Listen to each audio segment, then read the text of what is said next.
All right. Okay. Okay.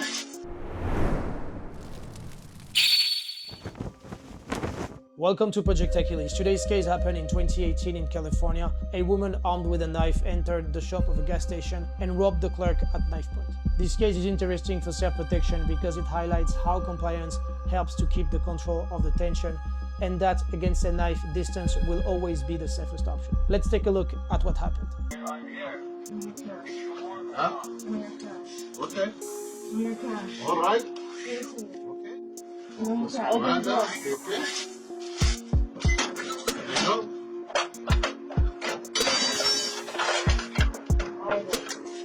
Right.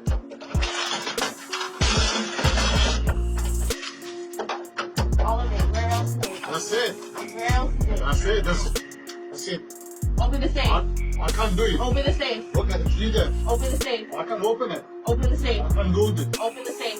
I said I can't open the Open the safe. safe.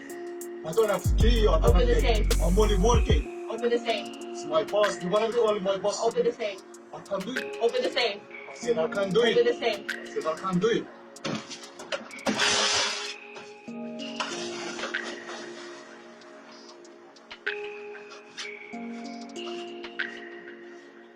We can see in the video that the clerk is clearly caught off guard and unarmed. At that point, he doesn't have many options to fight back. Complying will help to give him some control back over the situation, because what you really want if you're facing an attack like this is to prevent the situation from escalating.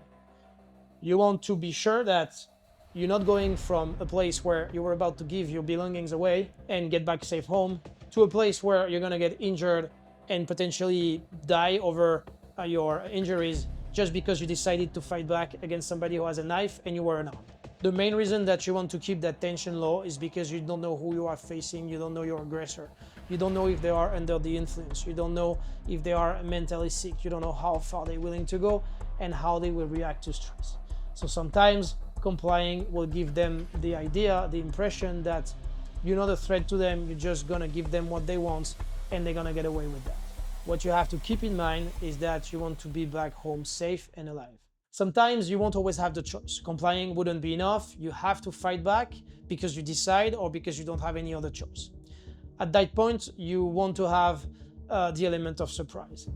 Complying is also a way for you to buy some time for a potential action to defend your life. Think about it like that. My action will always be faster than your reaction. If I'm complying, it's because I'm trying to build a response to a potential attack that would be a threat to my physical integrity. If you decide to act and you don't have a weapon of your own, you have to have the right timing. You have to choose the moment where the attacker has tunnel vision on something else, gathering the money, searching you, looking away if police is coming or anything like this. In that case, you have to consider that the attacker has a knife and the clerk doesn't have a weapon of his own. You also have to take in consideration the space. It's tiny, there is just one exit, and between the exit and the defender, you have the armed attacker. Against a knife, you want to put as much distance as you can between you and the blade. The more distance you have, the safer you are. If the clerk had to fight, he could have used the counter as a cover, because there are few chances that the attacker can slash or stab him over the counter.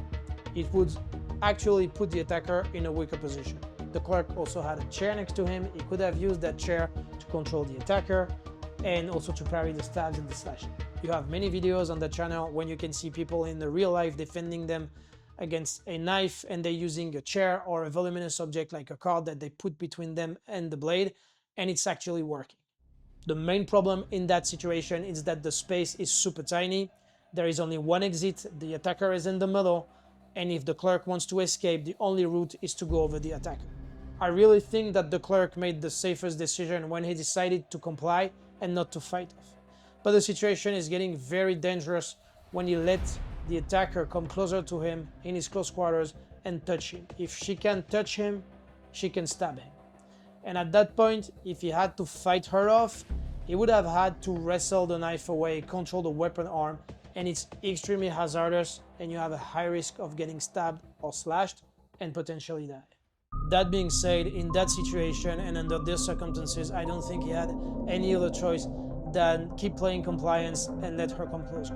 Thank you very much for watching Project Achilles. I hope that you like this video. Subscribe to the channel and stay tuned for the next episode.